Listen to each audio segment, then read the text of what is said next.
India முழுவதும் பேசப்பட்ட மொழி தமிழ் மொழி அப்படின்னு அம்பேத்கர் சொல்றாரு. ஆனா இன்னைக்கு இந்தியாவில் தமிழ்நாட்டில் மட்டும்தான் தமிழ் பேசுவோம். அதுக்கான காரணம் என்ன? இப்படி இந்தியை கொண்டு வந்து வடமொழியை கொண்டு வந்து அழிச்சாங்க. இன்னைக்கு நம்ம ஒரு தென் முனையில இருக்கும். இதையாவது நம்ம காப்பாத்தலன்னா நம்ம அகதியாயிடும். தமிழ் மொழி தெரியாம இருந்தா அம்மனமா நின்று நம்மளை கொல்றதுக்கு தயாரா இருக்கும். முதல்ல இந்தி ஒரு மொழியே இல்லைம்மா, அது ஒரு குப்பமா, சாக்காடமா. ஊர்ல இருக்கிறதெல்லாம் பொறுக்கி சேர்த்து வந்து ஒரு சாப்பாட்டுல குழம்பு கூட்டு எல்லாம் தனியா இருந்தா தான் சாப்பாடு. எல்லாம் சாப்பிட்டு கொண்டு போய் குப்பையில போட்டு எல்லா வீட்டு சாப்பாடு நம்ம என்ன சொல்லுவோம்? குப்பைன்னு சொல்லுவோம். இந்தி மொழி அப்படி ஒரு ஆபத்தான மொழி. எல்லா மொழியும் அடித்து உருவான மொழி. அதனால நம்ம வந்து இந்தியை வந்து ஏத்துக்கல. இந்தி மொழி ஒரு மொழியே கிடையாது. வரலாறுன்னு பார்த்தா 300 ஆண்டு 400 ஆண்டு தான் இருக்குன்றாங்க. ஆய்வு பண்ணி பார்த்தா இந்தி திணிப்புன்றது எந்த மொழியும் திணிக்க கூடாது. ஆனா தமிழ்நாட்டுல தொடர்ச்சியா இந்தியை மட்டும் திணிக்கிறாங்க. அதனால இந்தி திணிப்பை ஒரு தமிழராக நம்ம வந்து அதை எதிர்க்கணும். அவ்வளவுதான். நம்ம அதை ஏத்துக்கல, ஆதரிக்க மாட்டோம், கடுமையா எதிர்ப்போம். அதற்கான வேலையை செய்வோம். தினமும் எப்படி நம்ம சாப்பிட்றோம், தூங்குறோம், வேலைக்கு வரோம், படிக்கிறோம், சினிமா பார்க்குறோமோ அது மாதிரி இந்தி எதிர்ப்புன்றது இப்போ அது ஒரு பழக்கமா மாறிடுச்சு. அதுவும் நம்ம பண்ணிடுவோம்.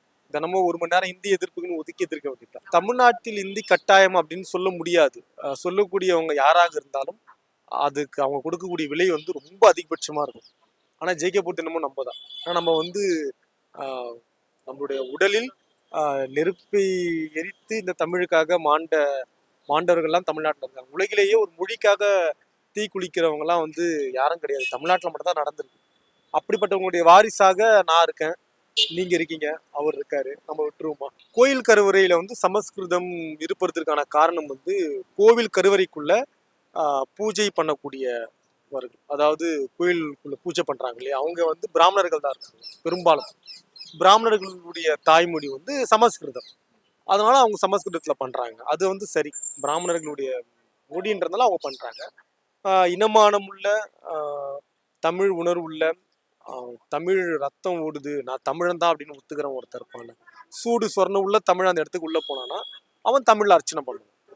பூஜா தூக்குற தமிழனா இருந்தானா அவன் அது பூஜா தூக்கிட்டு தான் இருப்பான். அதனாலதான் நம்ம நாட்டுல வந்து அனைத்து ஜாதியினரும் அர்ச்சகராகலாம் அப்படின்ற ஒரு சட்டத்தை இதற்கு முன்னாடி இருந்த முதலமைச்சர் கலைஞர் கொண்டு வந்தாரு. இன்னைக்கு இருக்க முதலமைச்சர் வெற்றிகரமா நிறைவேற்றிட்டாரு. நம்ம ஆனா போராடிட்டு இருக்கோம். இது வந்து மிகப்பெரிய கனவு, பெரியாருடைய கனவு. கோயில்ல இருந்து பிராமணர்களை வெளியேற்றி தமிழர்கள் உள்ளே கொண்டு போனா அந்த இடத்துல தமிழ் தானா வந்துடும் அப்படின்றத அடிப்படை. அதனால இப்ப வந்து பிராமணர்கள் இருந்தா அவங்க சமஸ்கிருதத்துல சொல்லுவாங்க. நம்ம அவங்களையும் வெளியே அனுப்பிட்டு தமிழர்கள் உள்ள அனுப்பிட்டோம்னா அவங்கள முழுமையா வெளியே அனுப்ப போறது கிடையாது. விகிதாச்சார அடிப்படையில, அதாவது 30 கோயில்ல 3 கோவில்கள் அவங்க கிட்ட ஒப்படைச்சிட வேண்டியதான். மீதி 27 கோயில்ல தமிழர்கள் உள்ள போனா தமிழ் வந்துடும். எல்லாம் கடவுளோட படைப்புல எல்லாரும் ஒண்ணுதானே. அதனால அது தீட்டு பாசைன்னு தமிழ்ல சொன்னவங்க அவங்க. தமிழை தீட்டு பாசைன்னு சொன்னவர் தான் வந்து காஞ்சி மகாபெரியவர். தீட்டு பாசை தமிழை பேசினதுக்காக 1 மணி நேரம் இடைவெளி எடுத்து குளிச்சுட்டு வந்தவர் மகாபெரியவர். நம்ம தமிழன் தன்மானமே இல்லாம மகாபெரியவர் வீட்டுல மாட்டிட்டு இருப்பா. பெரியாரை வந்து கட்டுமிராண்டின்னு சொன்னாருன்னு. தமிழுக்காக 3 வருஷம் ஜெயில கழித்துனவர் பெரியார். பெரியாரு காட்டுமிராண்டி சொல்லிட்டாருன்றாங்களே, 3 வருஷம் ஜெயில இருப்பானா? எவனாவது ஒரு நாள் ஜெயில இருந்திருக்கானா தமிழுக்காக? ஆனா அந்த தாத்தா வந்து 3 வருஷம் ஜெயில இருந்தாரு. தமிழ் தான் வேணுங்க, என்னானாலும் பரவாயில்ல. இந்தியாவில் நிறைய பேர் வந்து இந்தி பேசல. இந்தியாவில வந்து பல மொழி இந்தியாவில அழிஞ்சிருக்கு. இன்னைக்கு இந்தி மாநிலம் சொல்லக்கூடிய மாநிலங்களில் இருந்த தாய்மொழியை அழித்து அது இந்தியாக உருமாற்றிட்டு இருக்காங்கன்ற கண்ணுக்கு எதிர மொழி அழிஞ்சிட்டு இருக்குன்ற நான். ஆனா தமிழ் மொழி அழிக்க பல நூற்றாண்டா முயற்சி பண்ணி நம்ம அழியல, நம்மளும் அழிஞ்சிருக்கோம். நீங்க நல்லா கவனிக்கணும்.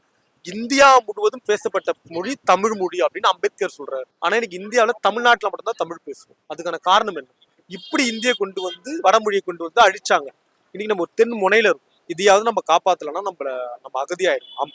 தமிழ் மொழி தெரியாம இருந்தா அம்மனமா நின்று நம்மளை கொல்றதுக்கு தயாரா இருக்கும். அம்மனமாக்கி கொள்வாங்க. நீங்க அது ஆண் பெண் எல்லாம் கிடையாது, நம்மளை அம்மனப்படுத்தி கொள்றதுக்கு ஒரு கூட தயாரா இருக்கு. நம்மளை காப்பாத்துறது தமிழ் தான். நம்ம எவனும் தமிழை காப்பாத்தல, அந்த மொழி நம்மளை காப்பாத்திட்டு இருக்கு. நன்றி கெட்டவனா தமிழ் இருக்கிறதுனால கொஞ்சம் கஷ்டமா இருக்கு. தமிழ்நாட்டில் மானத்தமிழர் இருக்கிறவரை இந்தி வராது, வரவிடலாம் மாட்டோம்.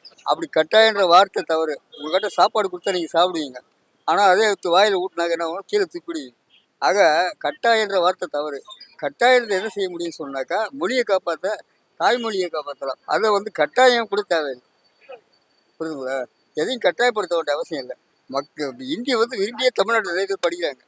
இதுக்காக வந்து அதை கொண்டு வரணுன்ற அவசியம் இல்லை. இருமொழி கொள்கையில இந்திய அரசு சட்டத்தையும் ஏற்கனவே இந்த போராடி இருக்காங்க. மொழிக்கான விஷயம் நடந்திருக்கு. ஆனால் மூணாவது மொழின்ற விஷயம் வந்து ஹிந்தி கிடையாது. அதுவும் விரும்பக்கூடிய மொழி தான். மும்மொழி கொள்கைன்றது இருக்கிற விஷயம் வந்து மூணாவது மொழி என்பது தேர்ந்தெடுக்கக்கூடிய உரிமை தான். அது வந்து ஹிந்தி கிடையாது. அவசியம் இல்லைன்றது அவங்க படிக்க விரும்பக்கூடிய உணவுகள் சம்மந்தப்பட்ட விஷயம். இதை வந்து ஒரு சட்டத்து மூலம் கொண்டு ஒரு விஷயம் தவறு. ஒரு மீடியா ஒரு பரிமாற்றம், ஒரு பேசுறது கொண்டு ஒரு பரிமாற்றம். அந்த மொழி இன உணர்வு என்பது இருக்கு. அதாவது இங்க வந்து கிளாசிக்கல் செம்மொழின்ற விஷயம் வந்து இருக்கு. மற்ற மொழிகள் துணை மொழிகள். அவர் சொன்னாங்க. அதே மாதிரி வட மாநிலங்கள் வந்து ஹிந்தி கிடையாது. அங்க கூட தாய்மொழி அழிக்கப்பட்டிருக்கு. ஒரியாளுக்குன்னா ஒரியா, மணிப்பூர் தான் மணிப்புரி. அதை அழிச்சுட்டு அதுக்கு லிபி இல்லாம எழுத்து இல்லாம அது அழிஞ்சு போகுது. அங்க ஹிந்தி பேசுவாங்க. இப்ப கூட தமிழ்நாட்டில் இருக்கவங்களாம் ஹிந்தி பேசுவாங்க.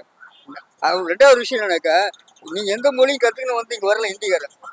ஒரு நாட்டுல மொழிக்கும் வேலைக்கும் சம்மந்தமே கிடையாது. நீங்க ஆந்திராவில் 1 மாசம் தங்க 2 மாசம் தங்கினா நீங்க ஹிந்தி தெலுங்கு பேசுவீங்க. அப்போ எந்த மாநிலமோ அந்த வாழ்வாதாரத்துக்காக போடுது. வாழ்வாதாரத்துக்கு வர்றான். அப்ப எந்த மொழியும் கத்துக்கணும் வரல. அவன் வாழ்வாதாரத்துக்காக போறான். இப்ப கேரளா போறான். அதுக்கு மொழி கத்துக்கணும்னு போல. அகில இந்திய என்ன சொல்றது, உலக அளவுல இன்டர்நேஷனல் பேஸ்ல கூட எல்லாருமே வந்து போய் வெளிநாட்டு போய் வேலை செய்யறவங்களாம் போய் மொழி கத்துலாம் போல வர்றாங்க, இது பண்ணிக்கிறாங்க. இதை போயிட்டு அவங்க ஒரு மசூதிலையோ எல்லாம் ஒரு சர்ச்சில் பேச வேண்டியதுன்னு. சர்ச்சில் என்ன லாங்குவேஜ் யூஸ் பண்ணுறாங்க, மசூதியில் என்ன லாங்குவேஜ் யூஸ் பண்ணுறாங்க, சர்ச்சில் என்ன லாங்குவேஜ் யூஸ் பண்ணாங்கன்னு உங்களுக்கு தெரியுமா? நீங்கள் நினைப்பீங்க இங்கிலீஷும் வெறும் தமிழும் சொல்கிறாங்கன்ட்டு. அவங்க வந்து ஹீப்ரு யூஸ் பண்ணுறாங்க, தெரியுமா உங்களுக்கு? மசூதியில் வந்து உங்களுக்கு அரபியும் அண்ட் அதுவும் பேசுகிறாங்க. ஸோ வந்து தமிழ்னு சொல்லிட்டு பேசுகிறான். அவனா அது ஒரு முஸ்லீம் தமிழில் பேர் வச்சிருக்கானா? அப்புறம் எதுக்கு அவனுக்கு தமிழை பற்றி பேசுகிறானுங்க? ரிலீஜியஸை பற்றி நான் அடுத்த ரிலீஜியஸை பேசினா தப்பு. ரிலீஜியஸை நீ பேசினா தப்பு, நான் விட மாட்டேன். நீ யார் சொல்றதுக்கு? உன் முதுக முதல்ல நீ பாரு. உன் வீட்டில் எவனுக்கா ஹிந்தி தெரியாமல் இருக்கா? உன் ஃபேமிலியில் யாரா ஹிந்தி படிக்காமல் இருக்காங்களா? நீ எதுக்கு ஹிந்தி ஸ்கூல்ஸ் நடத்துகிற, மெட்ரிகுலேஷன் ஸ்கூல்ஸ் நடத்துகிற? உனக்கு இன்னி வரைக்கும் ஒரு ஸ்கூல்ஸை கொண்டு வர மாட்டேங்கிற. சரி, என்கிட்ட காசு இருக்கு, நம்ம ஸ்கூலில் படிச்சுட்டு போகிறோம், ப்ரைவேட்டில், it's not a problem. But government ஸ்கூல்ஸில் படிக்கிற பசங்க அவங்க வந்து லாங்குவேஜ் படிக்கக்கூடாதுன்னு சொல்றதுக்கு யார்? அவங்க முன்னுக்கே வரக்கூடாது. அப்போ உனக்கு 200 ரூபா பாய்ஸ் வேணும், 200 ருபீஸ் போஸ்டர் பாய்ஸ்க்காக கார்பரேஷன் ஸ்கூலில் படிக்கணும். அவன் வந்து நீ விற்கிற லிக்கரை குடிச்சிட்டு, நீ கொடுக்குற 200 ரூபாயில் அந்த சாராயத்தை குடிச்சிட்டு வீட்டுக்கு போனால் அந்த தலைமுறையாக நல்லா இருக்கக்கூடாது. உன்னோட சாராய பிஸ்னஸ் நல்லா இருக்கணும். ஏன்னா அவன் படிச்சுட்டா நல்லா வந்து கேள்வி கேட்டுட்டுவானா. ஸோ அவன் எந்த லாங்குவேஜும் படிக்கக்கூடாது. அதுக்கு தான் இது தமிழ் வேணும்ன்ற. சமஸ்கிருதம் பார்த்தீங்கன்னா கோயிலில் மட்டும் தான் பூஜை பண்ணுறாங்க. அதுவே பார்த்தீங்கன்னா தேவையில்ல தான் நான் வந்து சொல்லுவேன். அழகாக தமிழ்லேயே பண்ணிட்டு போயிடலாம். இந்த சமஸ்கிருதம் இந்தியும் தேவையில்லாது. ஆமாம், தமிழ்நாட்டுல ஹிந்தி அவசியமா வேண்டாம்? ஒரே எனக்கு தெரிஞ்சு ஹிந்தி வந்து அவசியமே இல்லைங்க. தமிழ் இங்கிலீஷே வந்து போதாங்க. இந்த திணிப்பு வந்து தமிழ்நாட்டுக்குள்ள வந்தா என்ன நடக்கும்? அதை நீங்க எப்படி பாக்குறீங்க? அது திணிப்பு தான் ஆகும். இந்தி திணிப்பு வந்து இதுக்கு முன்னாடி நடந்த 67 நடந்தது வந்து இன்னைக்கு வந்து அதுக்கான ஒரு இது வந்து வந்திருக்கு.